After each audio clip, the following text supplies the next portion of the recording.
Hi guys. I want to talk tonight, about something that's just been in my mind today. And the title that I put for this, I wrote Our Kids, Our Future, and the Truth. And quite a lot has happened today. And in fact, I'm feeling really revved up. So tonight is a full moon, and I was born under a full moon, and my whole life I've been very attuned to the full moon energies. And I am feeling tonight like I need to speak out about some things. It's really interesting that I have this global classroom, but I don't get to actually talk about a lot of the topics that I care about. Hey, Kareen. Hey, Alex. How are you guys? Hi, Emily back. So I want to talk about a couple of things that have come up, and just give me a moment if you don't mind. I share this video in a couple of places, and I'd like to ask you all to do the same thing. Why don't you share it on your pages, because I'm open to actually talking to people coming on live with me today. The topic that I have described is our kids, our future, and the truth. And I will tell you that I had a conversation today with someone in another country in the Middle East, and I had the opportunity to speak to the children in the house. And I was surprised, but I wasn't totally surprised. Hey, Rod, how are you? Hi, Shireen. I was surprised to hear. So here I am in America, and I was surprised to hear these children who are living in the Middle East, another country. They know that I am from America. So the kids, even though they don't speak English, they hear the word America, they know some English words. They wanted to kind of pop up and be part of the conversation. They were shy. They were trying to hide in the background. And I asked them, what do you know about America? And I tried to give them a sense of where I live. They were too little and don't know enough, really, even about the geography of the United States, which is fine.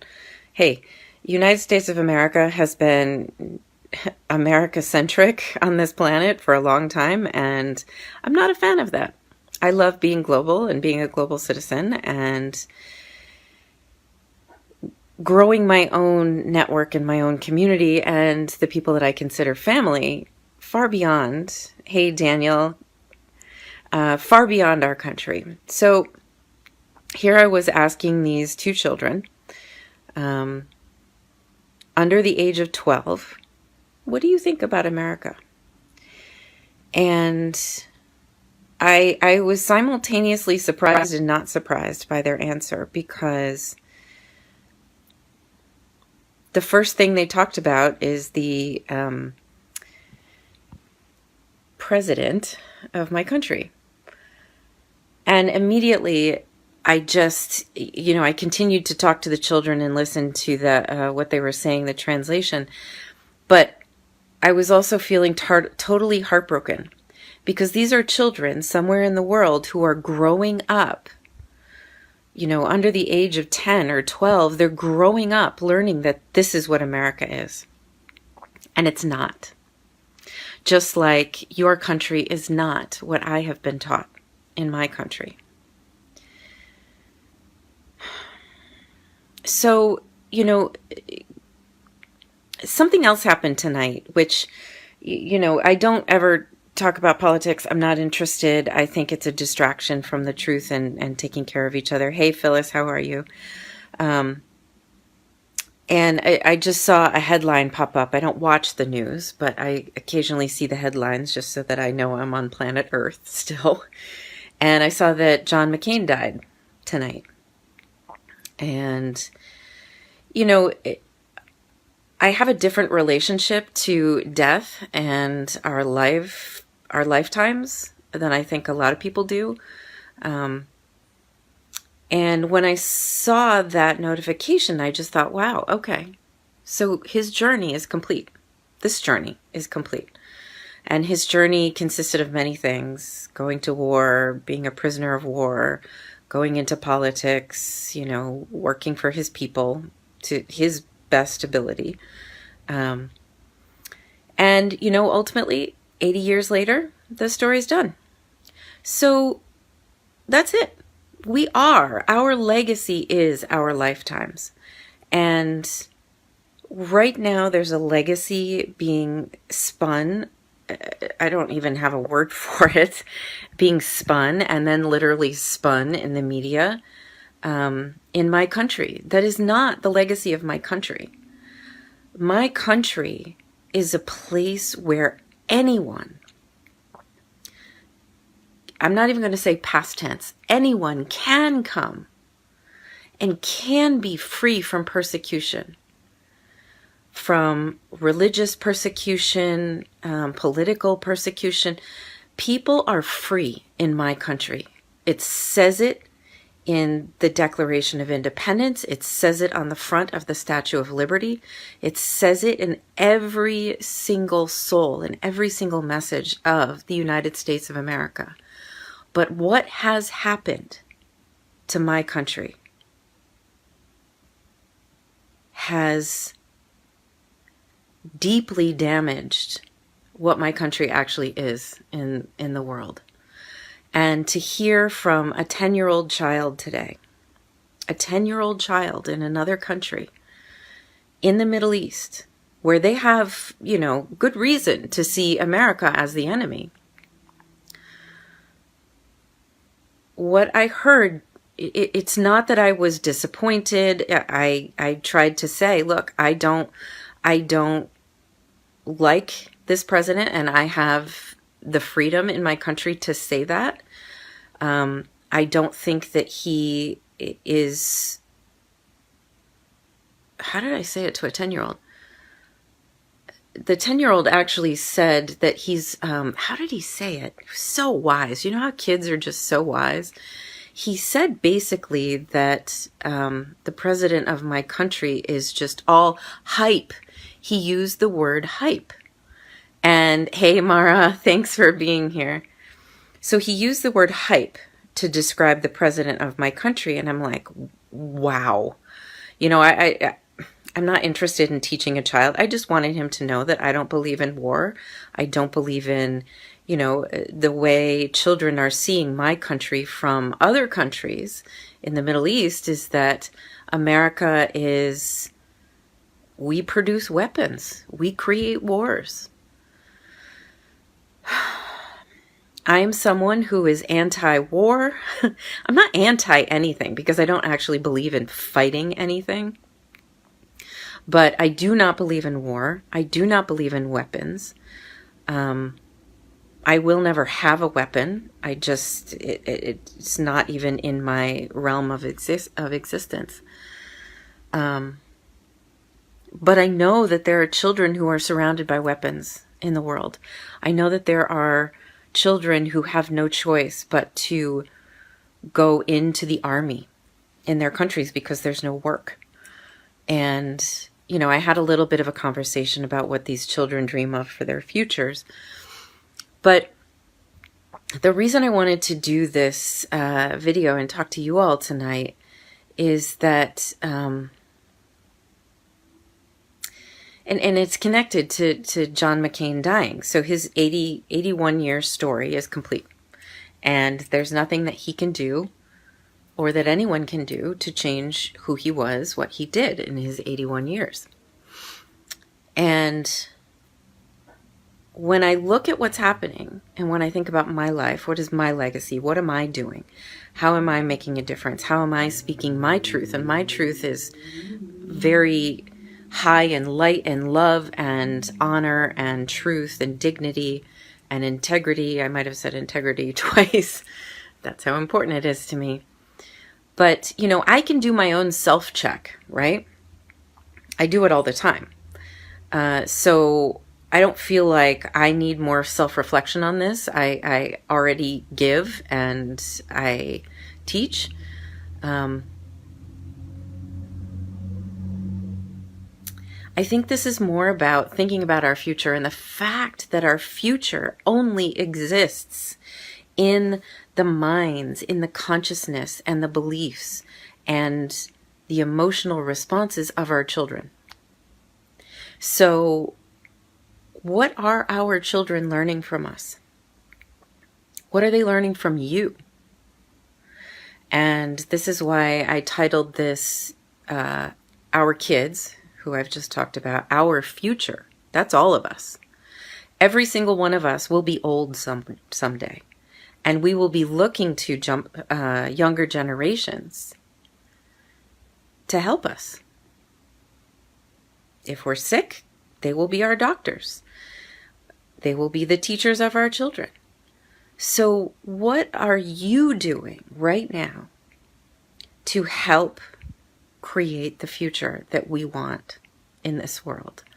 And I can just give you an immediate clue that the future is only what you create right now. So you have to act now, not in the future. You have to act now. And bring joy and light and love and kindness and truth to children everywhere. So this is why it's important for me to connect with children in other countries, other parts of the world, to let them ask me questions. You know, Mara Khan, who's on here, she popped in a couple minutes ago. She has this show called Ask an American. And I think it's brilliant because there's so many misconceptions about America. And America is a lot of different things. A lot of different kinds of people live in my country. This is what makes my country amazing. My country, when I was a child, was known as a melting pot. I just grew up knowing, hey, I live in this country where it's a melting pot. There were and are a lot of problems with racism and segregation and inequality in my country, but we believed that the country is better because we are all in it together, because we are all who we are, and that's good. You know, in America, you can be African American, you can be Latino American, you can be Arab American, you can have your identity from wherever you come from in the world and still be American. That is the amazing thing about my country. But right now, it's heartbreaking to me because the amazing things about my country are not happening right now. They're not amazing right now. They're not taking care of the people who need it the most in the world. We should have our arms open to refugees and to people seeking asylum, and we're not in this country. And that's a huge problem. That's a really, really big problem. Oh man, how did I already go through my battery? All right, I need you guys to hold on while I put on my... Oh, I can just plug it in. So, you know, ultimately what I wanted to do tonight is ask the question of all of you. And I am going to go through and look at the comments. What is it that we can do right now? Hold on. What is it that we can do right now? What can you do right now to make things different? You know, you can do something like Mara is doing and just do a show. Just go live and say, hey, I'm an American. Ask me whatever you want to know. I'm here. So what is it that you are doing or that you can do? And Mara is saying that's no longer the Trump narrative. Canada is the new USA and the hopeful nation. It's true. I've been learning a lot about Canada. Canada is my neighbor. I can just get in my car and be there very quickly. And as an American, I have the right to just drive across the border. I just have to show them my passport. That's it. don't need a visa. They're my neighbors. Canada and the United States have been like this for so long. So let me actually look at the comments, and I think I'm going to grab my other phone. So I'm going to set this down. Guys, don't go anywhere. I want to read all your comments now. And, you know, I really want to know, what is it that you're doing? How are you representing whatever it is that's important to you? If you're, I'm here. If your issue is, you know, peace, how are you delivering the message of peace in the world, in your life? If your message is, hey, I live in Zimbabwe and my country's amazing and I want to tell you about it, how are you communicating that to the world? So let's see. I'm going to look for your comments here, okay?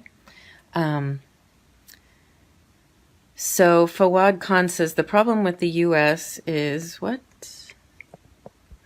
I connected my phone the wrong way, so I'm sorry. I'm putting my hand over the camera.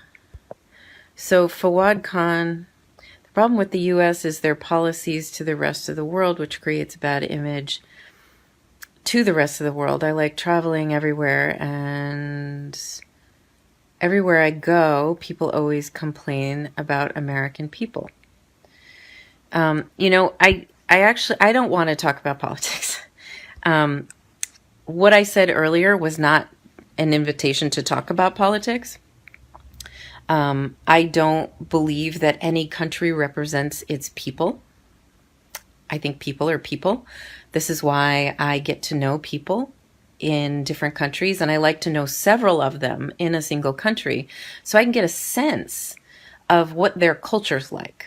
It doesn't mean that all people in Zimbabwe or all people in Nigeria are like the, 15 people I've talked to from Nigeria. And that's how we should all think. Because if you pulled out 15 people from America, you're going to get people who are so incredibly different that 15 doesn't even scratch the surface of what Americans are, who we are, what we're like. So I'm scrolling up and I'm looking at your comments here. I want to know what your questions are. I want to know what you are working toward. What problem are you solving? How are you making things better right now? That's really what I want to know. Because we have to focus on the future. The future is only created with your behavior, with my behavior now in this moment, so that we show children what they need to see. Okay? So, Mara wrote here, even though I'm not going to talk about politics, I will say as an American, and Mara is an American, she and I have every right to say things like she wrote here. She said the majority of Americans also agree that this president isn't good. It's true. I mean, he did not win the popular election in this country. That election was stolen, and he's sitting in the White House, and the majority of us are horrified by it. And, I can't do anything to change the fact that he's sitting in the White House. There are small things that I can do. I sign petitions. I make phone calls to my representatives when there's a new, there's something up for vote that will protect the citizens. That's what I can do. Beyond that, I do this. I talk to the world.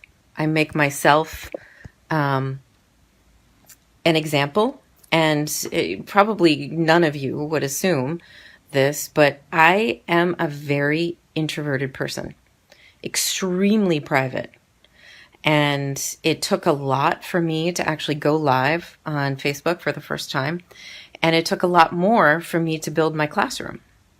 But I just know that my work needs to reach beyond all borders, all boundaries. So I stepped out of my own comfort zone to build my virtual classroom.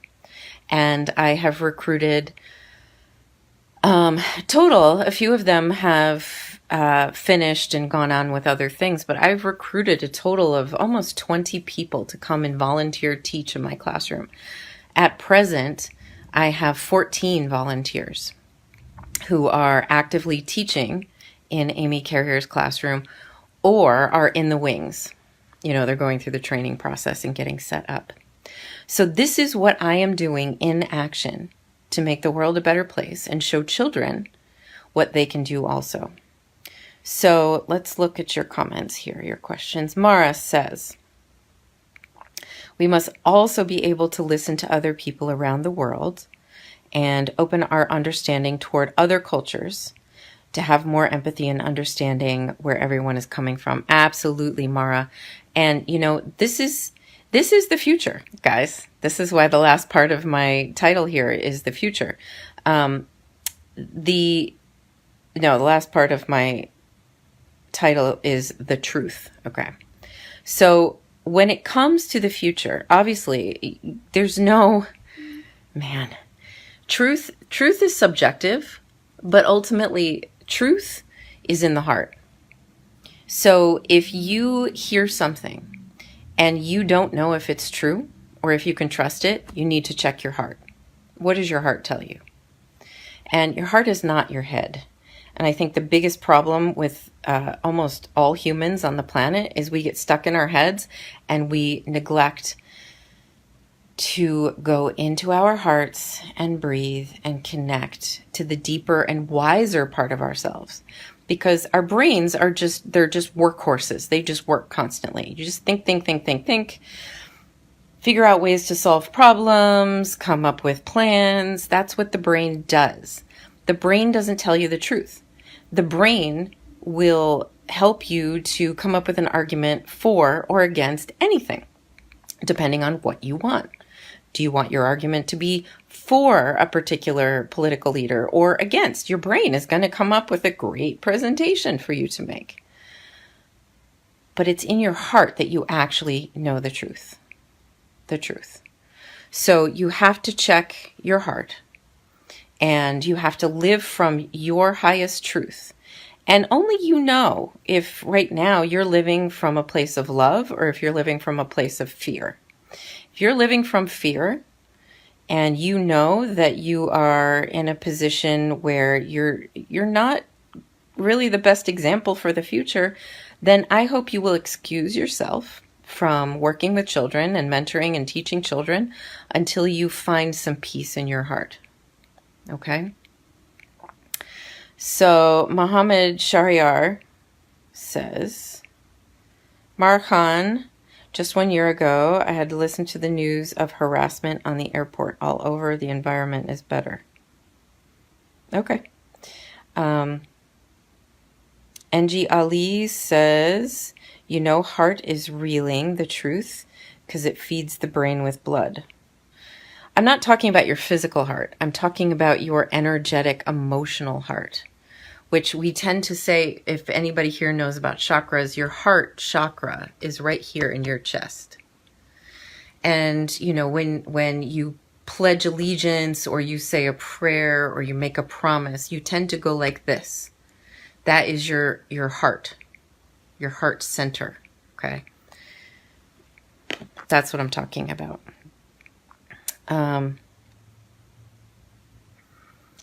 So we want to share love with everyone. Why not from American side? So Mohammed Shahryar, this is what I'm saying, Shahryar. You have to erase from your mind that there is an American anything or a Pakistani anything or a Muslim anything, because no 2, 3, 5, or 10,000 Americans are the same. There are 400,000 Americans in my country. None of us are the same.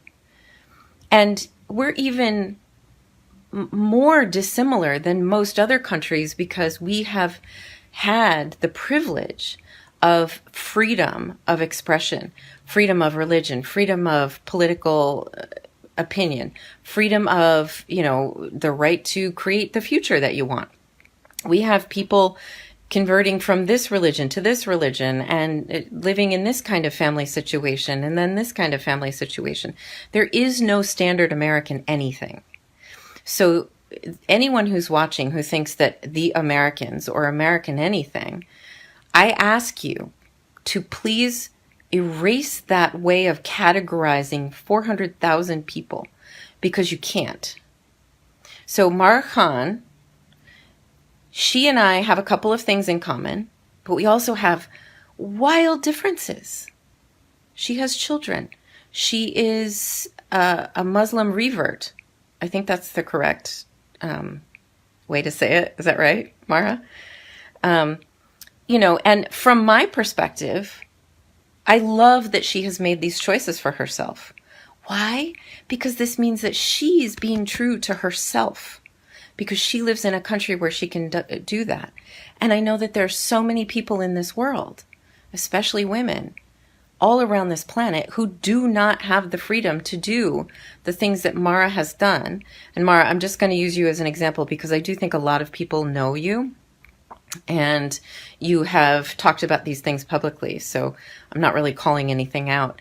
But, you have reverted to Islam. You chose the religion of Islam, even though it's not the religion you were born to.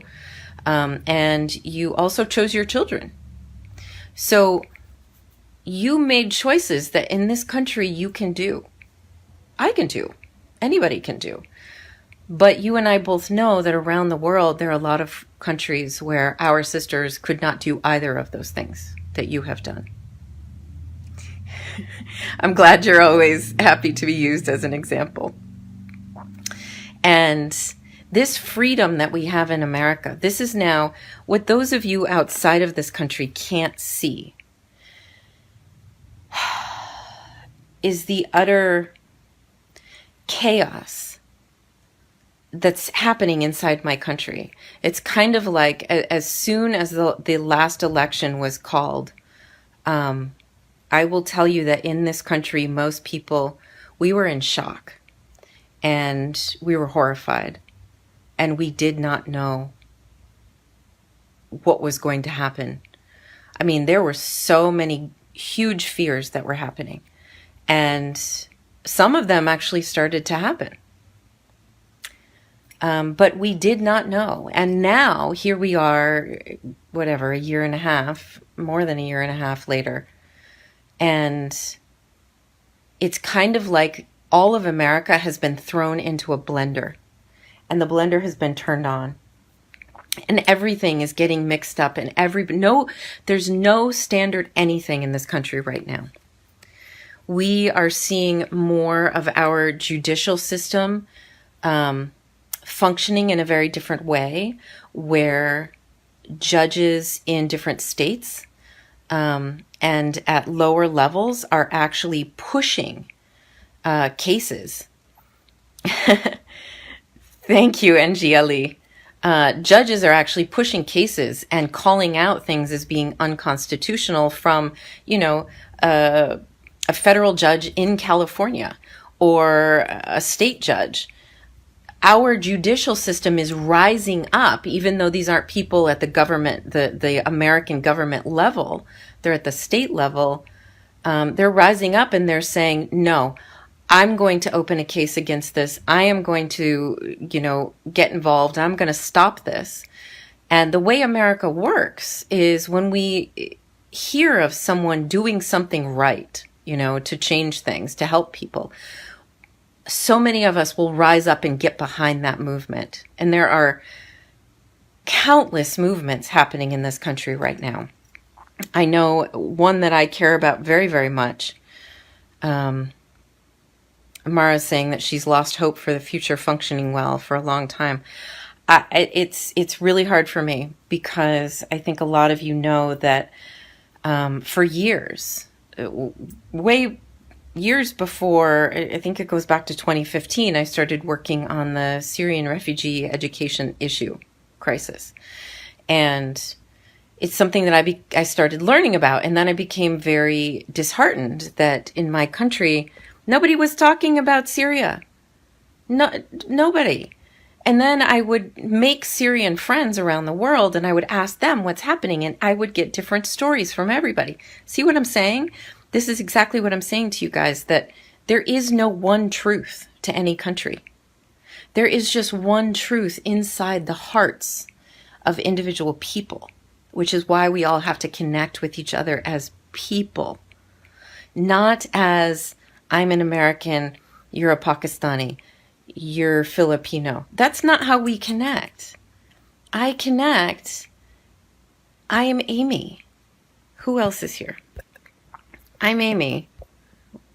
Mara's got so many comments here. I'm scrolling up. Mohammed Shariar. Shariar, you're Pakistani. Who else is here? Zefran Chechi. Hey, Zefran, how are you? He's Pakistani. So, we are all just who we are. We just happen to have been born into a storyline, born into a country that has a story, that has a culture.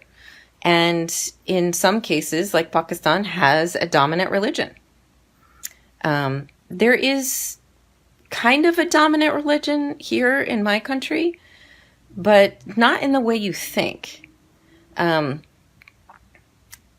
are a lot of Christians in my country, but Christianity is actually so many different groups that make up the whole thing of Christianity. And so you can meet someone who is a Protestant, and that person's beliefs are very different from someone who's a Catholic. But, because people like to categorize and make big groups of people, they put all of those people into Christian. And I even get put into Christian because that's what people assume. I'm not a practicing Christian. I don't consider myself Christian.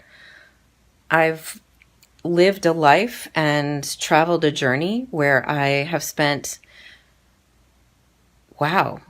going back to the age of 13 was the first time that I ever had 12 was the first time I ever had question about the religion that I was born into. So I started questioning, and then I started learning, and I went from the church where I went to as a child because my mother took me. And the first person I ever asked for more information about my religion was my own childhood minister, who, God bless him, was a saint. I said, why aren't we Jews? If Jesus was a Jew, why am I not a Jew? And he just encouraged me to go find the answer. So I did. So I studied Judaism when I was a teenager. And then in my very early 20s, I started studying Islam. And then I studied Hinduism. And then I just realized that every religion has the same message. It's all about peace and love and treating your brother as yourself and taking care of children and living as a community and doing good and giving, being generous, sharing whatever you have with someone else. So that's all to say. And I don't have religion. I'm a very spiritual person. I started out this broadcast telling you all that tonight is a full moon, and I'm very sensitive to full moon. And my spiritual connection is with nature. So I don't know how anybody would categorize me just by saying that. It doesn't matter to me. What you think about me, what you say about me is about you ultimately anyway. It's not about me. So, my religion is love and peace. And I think that if we can all find a way to live from love and peace, we will bring up these children to see that that's their true divine nature as well, regardless of what country they live in, regardless of the religion they're born into, So I did see some interesting comments. I'm going to scroll back up here. So Jusuf Ali says, Dear Amy, what's the reason why America keep interfering with developing countries? You know what, Jusuf, if you're still here, the country I live in, I would say when I was born,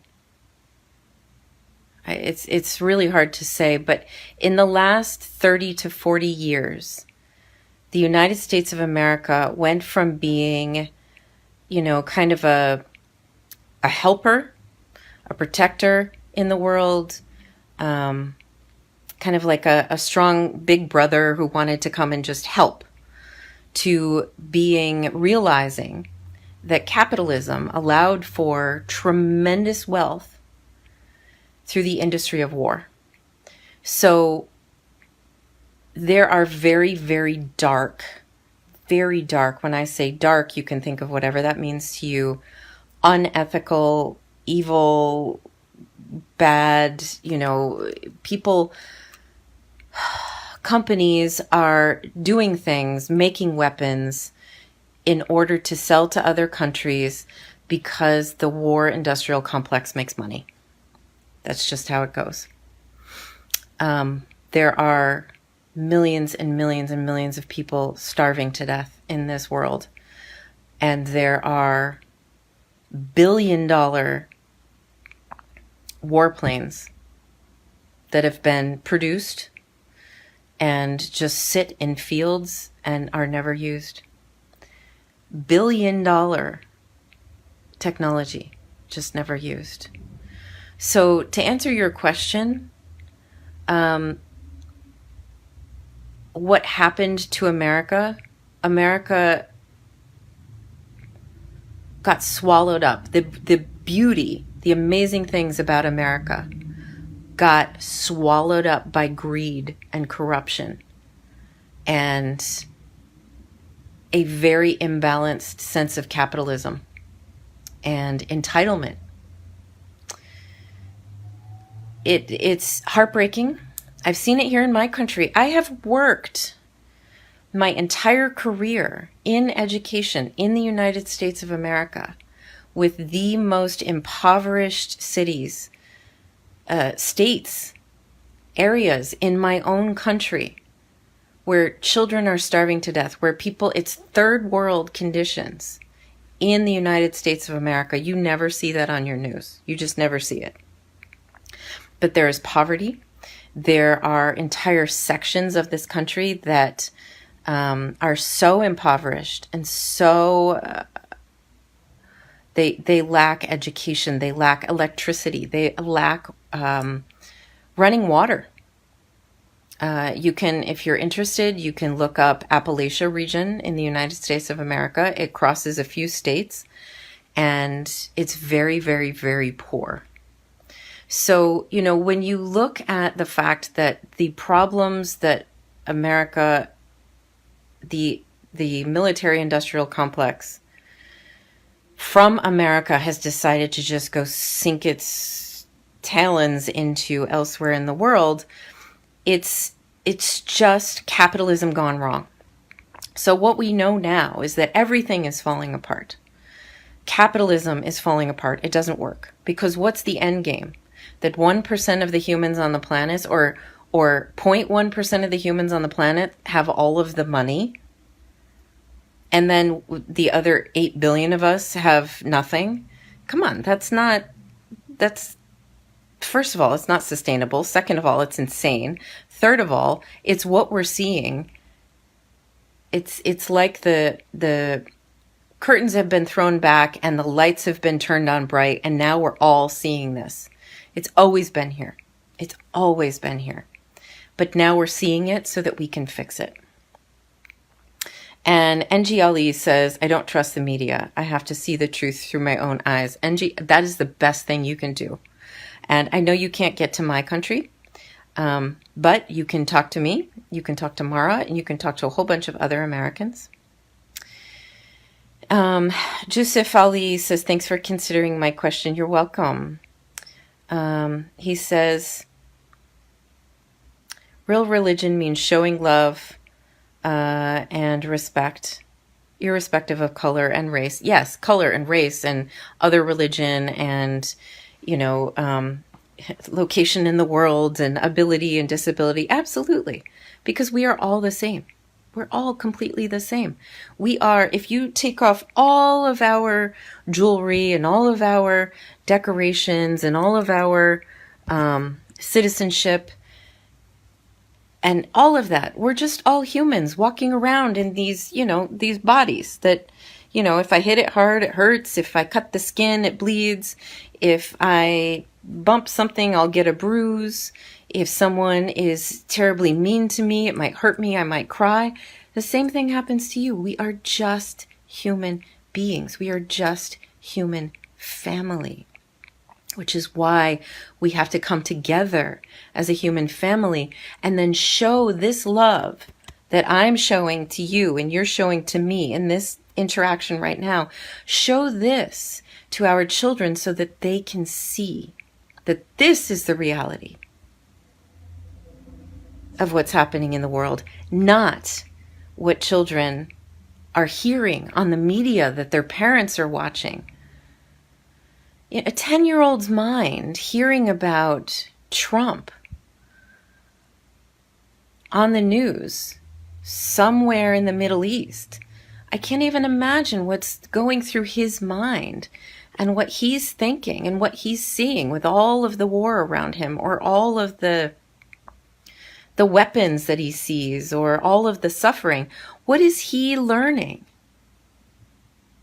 And how can you and I make sure that he and all the other children in the world see the truth? How can you do that? How can I do that? So Mushtaq Naz says, but this time in this era, we need love and peace for a peaceful world. Exactly. And who is this? I've got another one here. Joseph Ali says, capitalism is not working. Yes, you're absolutely right. Your comment scrolled up, so I'm looking down at my phone here.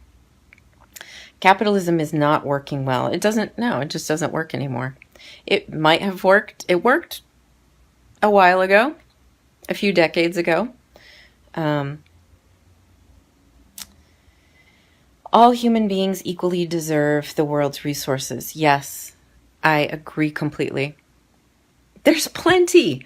Oh my gosh, there's plenty for all of us to be living peacefully and joyfully right now. We could all be sitting around campfires, singing together and dancing and laughing. If we could get rid of all of the things that separate us. And that's my hope. I hope in my lifetime. In my lifetime, I hope I see that. Hey, Lorena, how are you? Mushtaq Naz says, when we realize the pain of human, then love and peace come. Yeah. Hey, Daniel, awesome reflection. He says, thank you. You guys are really giving some great comments here, so I want to make sure I read them. Mushtaq Naz says, capitalism is illustrated by Karl Marx. This is the way of discrimination. Discretion making space and live in community. It is the cause of destroying peace and love. Yeah. Why should I have more than you have? Why should I have something in my house right now that I don't need or haven't touched for a year if you need it? Shouldn't I give it to you? Yeah, I should. In fact, this is something I've been thinking about this week in particular. All of the things that I have in my home that I don't need, I don't use, and I know that there are people who need these things. Shariar says, then why Pakistani... Oh, Shariar, you disappeared already. Shariar says, then why Pakistani ambassadors has been restricted to the area of 40 kilometers. I don't know what you're talking about. And if it has something to do with...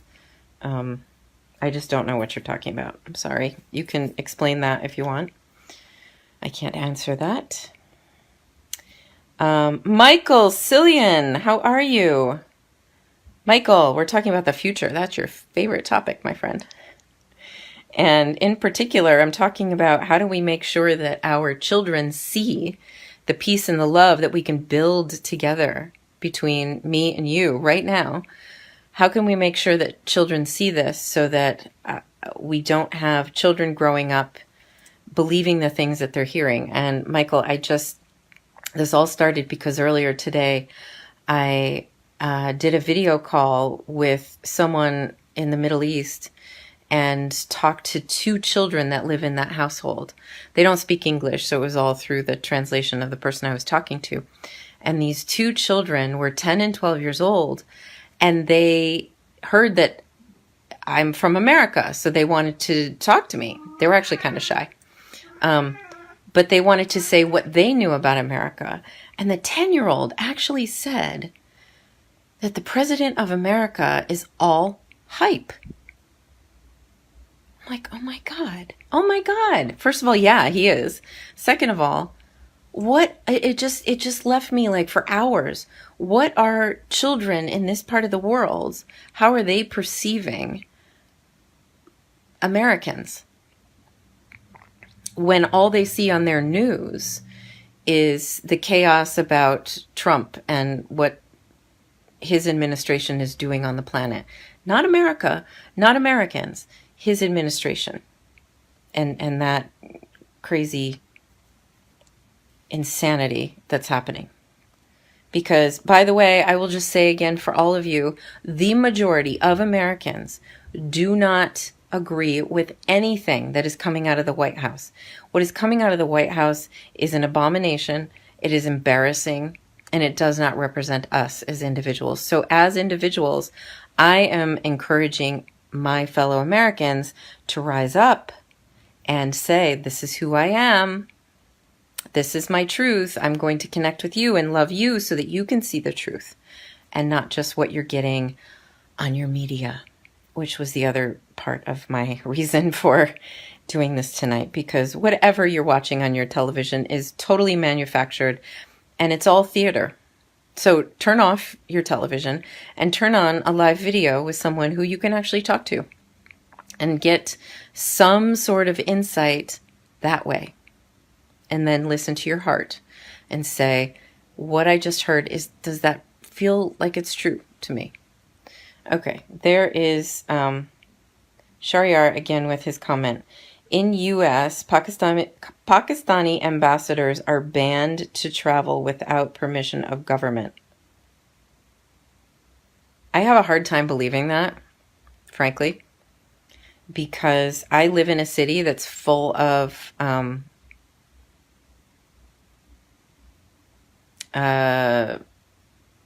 embassies, and there are a lot of ambassadors around here. I don't believe that, frankly. I don't know where you heard that, and I would encourage you to double check that. It doesn't seem right. And you said 40 kilometers. We don't measure distance in kilometers, so if anybody's telling you that, I mean, I don't even know how that would be enforced, because in the United States of America, you can get in your car and drive 3,000 miles, which I don't know the conversion to kilometers, maybe 4,500 kilometers from one side of the country to the other. And no one's ever going to stop you. So I do not believe that, because there's nothing to stop any vehicle going more than 40 kilometers. All right, NG Ali says, in Egypt, we love his funny character, but we don't like his decisions. Are you talking about the American president? I know that the way that a lot of the world has responded to the current American president is by doing caricatures, because it's ridiculous. He's ridiculous. But I will say, and I have been saying this and writing it on Facebook since literally the day he announced that he was going to run for president. I just could see and feel what was coming. And I just kept writing, people, just ignore him. Ignore him, he'll go away. He feeds off of the attention. So even though you're being entertained in Egypt, NG, with these cartoons about him, I get it. But I want to ask you, as an American, can you just stop? Can you just say, you know what? What good does that do? It doesn't do us as Egyptians any good. It doesn't do the Americans any good for me to just continue to be amused by the misfortune of a corrupt man who stole the office of president in the United States. It just doesn't do any good for anyone. And even if you don't believe that he's corrupt, if you don't believe, look, it doesn't, just focus on something that matters. You know, tell stories, make children laugh by telling them things that actually let their imaginations soar and their hearts open. That's what I would ask you to do. But it's a free world as far as I'm concerned. I can say, and I have said my whole life in America, I live in a free country. I can say whatever I want. I know that's not true everywhere, but I do believe it's a free world if we believe that it is and we work to make it that way. So, Ab Hoysen says, by turning off the TV, U.S. policy doesn't change. I kind of think I get what you're saying. By turning TV, the U.S. policy doesn't change. So U.S. policy, here's the thing. What I think is going to happen, or is already happening, is that my country gets knocked down a couple of pegs. And by that I mean the ego of this country gets knocked down. And I'm fine with that, because American governments, administrations, for most of my life, have caused a lot of suffering in the world. And I know that some of that has been from a true belief that helping other nations become democracies was the right way to free everyone. So I admire that desire to help free the whole world. But by planting military and causing internal war inside countries where we don't fully understand their cultures, that's not creating freedom. Now, I'm not really going to go very deep into this because I have my own issues, and I pray a lot for my sisters around the world who are living in horrible situations where they can't leave the house without a male family member. That's not freedom. And I wish there were no sisters of mine on this planet who had to live that way. I want freedom for my sisters, but I don't believe the way to do it is waging war or trying to convince another culture that my culture's treatment of women is the right way to do it, because I will tell you right now, there are a lot of problems in America, and one of them is sexism and the inequality between men and women. Wow, am I going off on tangents? I told Mara I'd be here for like 20 minutes. I don't even know how long I've been here. Almost an hour, so I should probably wrap it up. So let me actually look at your comments here again, and thank you all for being here and sharing your comments. Shahariar says, you are saying well, Mara. We have to speak, but in respectful mood. Mara is saying we must create a culture of acceptance to agree to disagree with others in a safe and respectful way. Exactly. So, you know, you could be someone who is disagreeing with everything I'm saying, and that's fine. You can do that. I encourage you to go deeper and figure out why. Is there something that perhaps would be good for you to learn, or would be good for us to talk about? Or, and don't worry, Angie, I feel like I'm still talking for a few minutes. I'm not going anywhere. But why? If you disagree with everything, there's something there for you to learn. And the same is true for me. You know, it goes back to, I said it took me a lot to actually go live on Facebook. And, you know, it was Rehan Alawala who was visiting my city more than a year ago. And he just kept saying, Amy, you have so many great things to say. You have to teach. You have to go out there and teach entrepreneurship to the world. And why aren't you doing this? And you have to do this. Now, he's out there doing it all the time, but I'm not like him. That's not my comfort zone. So I really pushed back a lot every time he said that. And I finally agreed. So resistance, when you're feeling disagreement or resistance to anything, it's an opportunity for you to kind of stop and check yourself. Is there something there for you to learn? Is there something there that wants to grow inside of you? Or, thank you, Mara says this is a really worthy topic. Thank you. NG, you're so sweet. Thank you. So, if you feel resistance to anything I'm saying, I want to know why. Not necessarily for me, because this is about you. I want you to ask why. So,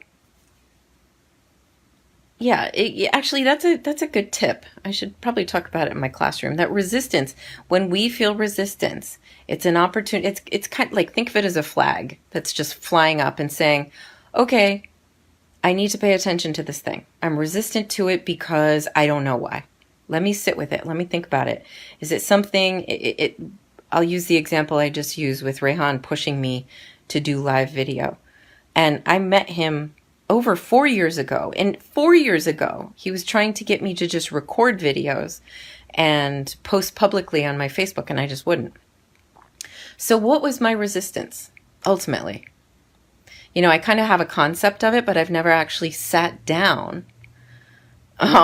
Joseph Ali says, Amy, you're an ambassador for universal love and respect. Thank you so much. So I never really sat down to say, why was I so resistant? I just kind of, as I said in the beginning of this video, I was always a very private person, very introverted person. My work has required me to be on stage and be very extroverted, which was fine because I was always talking about my work and it's things that I care about. And every once in a while, because I still needed to be human in my world, in my work, I would give examples. I would give stories from my life, but it was not something that I would come out and publicly talk about. But I am more now.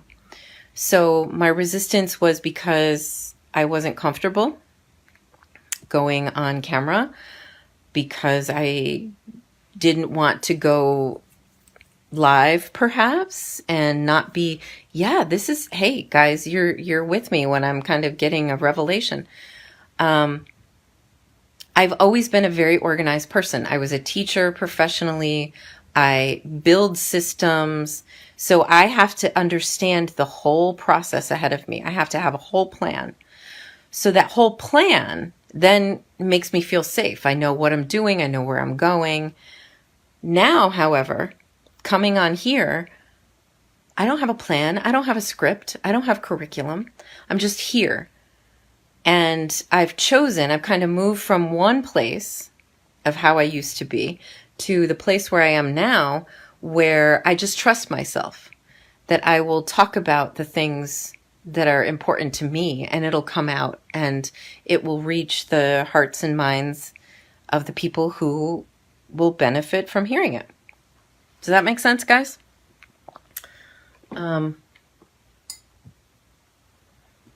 So that point of resistance is actually a teaching opportunity. So think of yourself as a lifelong learner, and you're your own teacher. You can teach yourself. If you disagree with what I'm saying, why? Ask yourself why. Try to expand yourself, grow yourself. All right, let's see your comments again, guys. I'm really enjoying this. Nadim Beg says, Amy, you always speak very positive and select important subject and issues. Thank you. Let's see. Mara says it allows us to think spontaneously. Oh, being live? Yeah, it does. For sure. Exactly. It is allowing us to challenge our thinking and open our minds to alternative viewpoints. whether we end up accepting. Yeah, Mara, you're so right. Tayab, how are you from Dubai? How are you?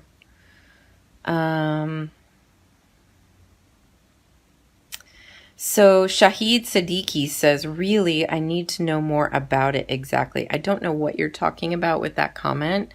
Can you make another comment here and I'll read it and we'll talk about it a little bit? Mohammed Hassan, hi from Cairo. Hi, Cairo. It's morning for you guys. Good morning. Shahryar says, Allah says you just stepped out to do anything. I will help you. Yeah, I do have that belief.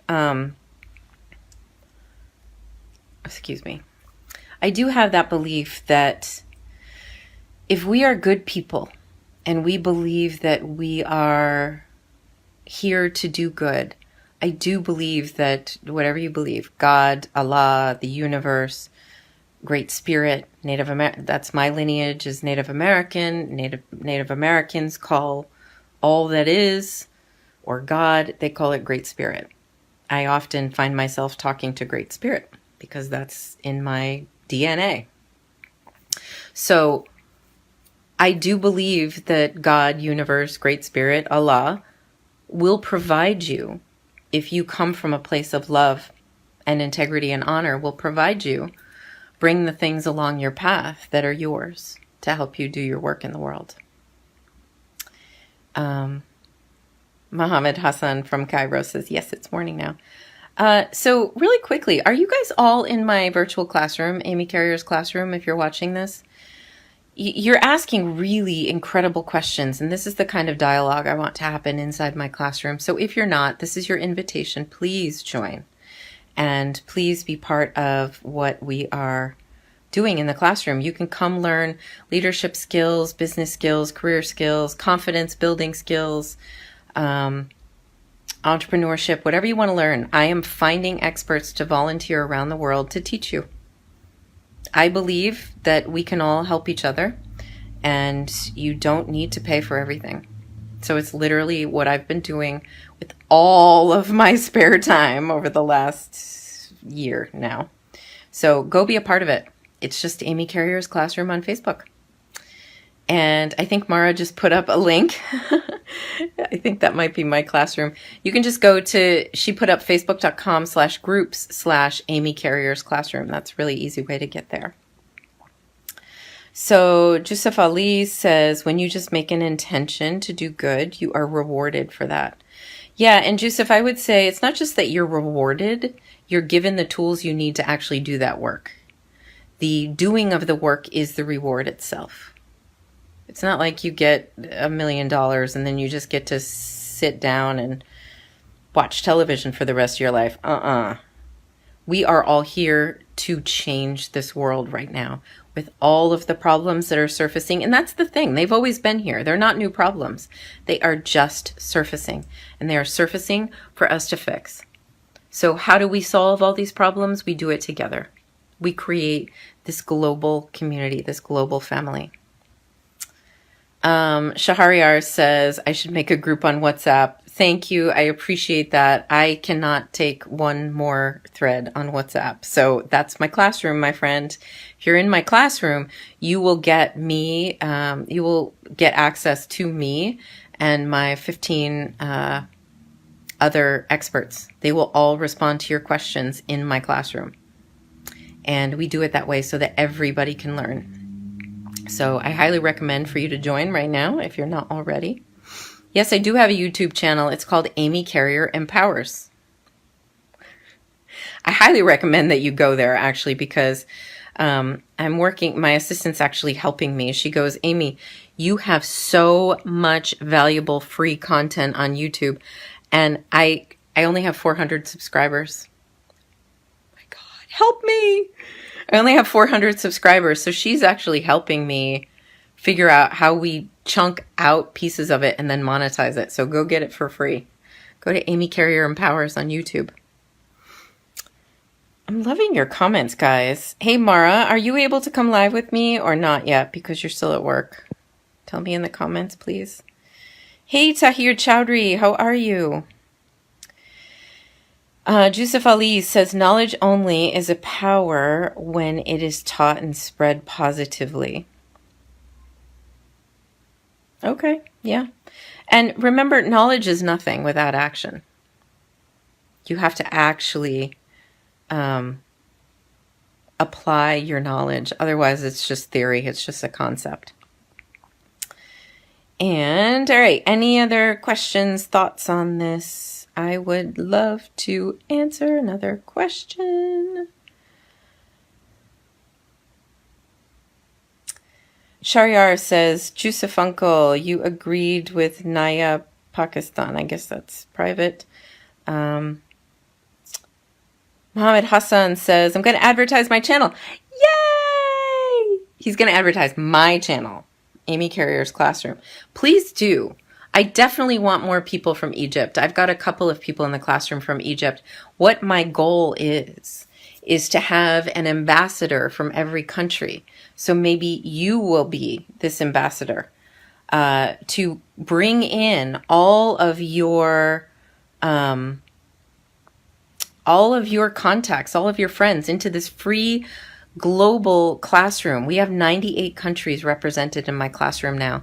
And my experts come from around the country, or around the world. And what my goal is to get ambassadors from all these different countries and have those ambassadors actually create communities, in your case, in Egypt, where you can get these people in Egypt thinking differently and developing their skill sets. And then maybe they actually become teachers in my classroom. And then the next phase, because there's so much going on in the background that you don't know about, I actually intend to have chapter locations of Amy Carrier's Classroom where people can get together in person. So I would love for you to be part of that. I really want to go to Egypt. I really, really want to go to Egypt. So you want to be part of helping me make that happen? Let's do that. Let's bring in everyone you know. So excellent. Thank you, Muhammad Hassan. And Muhammad Zahid says, nice lecture. May God bless you, Amy. Thank you very much. Jusuf Ali says, oh, no. He's talking about Pakistani politics. Okay. Shahryar says, Amy Auntie, will you please tell me about your biography? Yeah, I can tell you a little bit about myself. But Mara's right. I have talked a lot. Yes, Mara. Mara and I are going to do a world tour. You ready for that, guys? Oh my gosh. Hey, Bobby, how are you? Bobby, you want to come on our world tour? Mara and I are going to travel the world and teach the world what Americans actually are. Because most of the world has the perception of this country being something very different from what it actually is. So Mara is an American. She's a Muslim American. And she has a virtual show called Meet an American, where people all over the world just get to ask her questions about what it's like to live in America. And we just want to do a better job of being ambassadors for this country, because what's coming out of the White House does not represent what our country stands for, period. Mohammed Hassan says, but I am not perfect at English. You don't have to be perfect. No one in my classroom is perfect at English, even me. Have you ever watched me live? I stumble over my own English language all the time, and I'm a native speaker, so I should be embarrassed, not you. You're trying to speak my language. You should never be embarrassed. And that's actually one of the principles of my virtual classroom, that we want you to come in and practice in my classroom. Make your mistakes in my classroom, because it's a safe place. And I'm bringing on more teachers who speak English as their second language or third language, so that you feel more comfortable, so that you're learning from people who have also had to learn English. Mohammed Hassan says, I have many super nice American friends. Love you so much. Hopefully peace will always spread in your country. Oh, yeah, absolutely. I mean, that's the great thing about America, right? I was saying earlier, we have the freedom to change our country, and we are doing that. But right now, we are inside the blender, and the blender is on. So,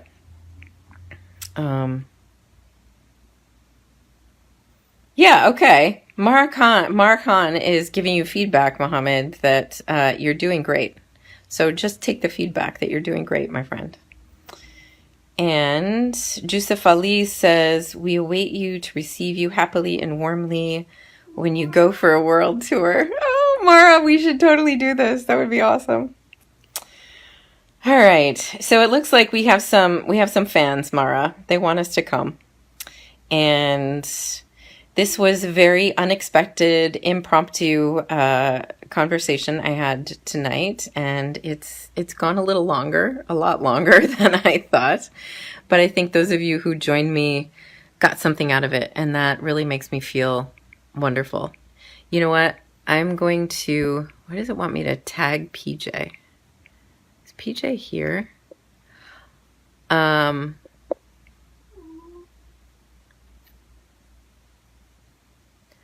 Mohammed Hassan. Okay. So, hold on one second, guys. Hey, Kuram. Kuram, are you still here? I know you've wanted to talk with me for a long time, Kuram. What do you say about doing a... I'm like in the mode right now where I'm talking to the world, and I've probably got another 20 minutes worth of energy. So, Kuram, do you want to go live with me right now? What do you say? Just write it in the comments here. So PJ, is PJ here? Is that why I keep seeing his name? Someone said, do you want to tag PJ? Mara's saying hi to PJ. PJ, are you here? What's going on?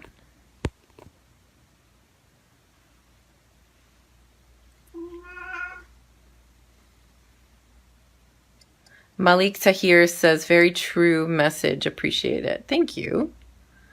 Kuram says, sure, let's do it. Jusuf Ali says, don't forget to visit Dubai. Please provide us a chance to serve you. Oh, thank you so much. See, this is amazing. People are so kind and generous. I love it. I would love to go to Dubai. Really, I would.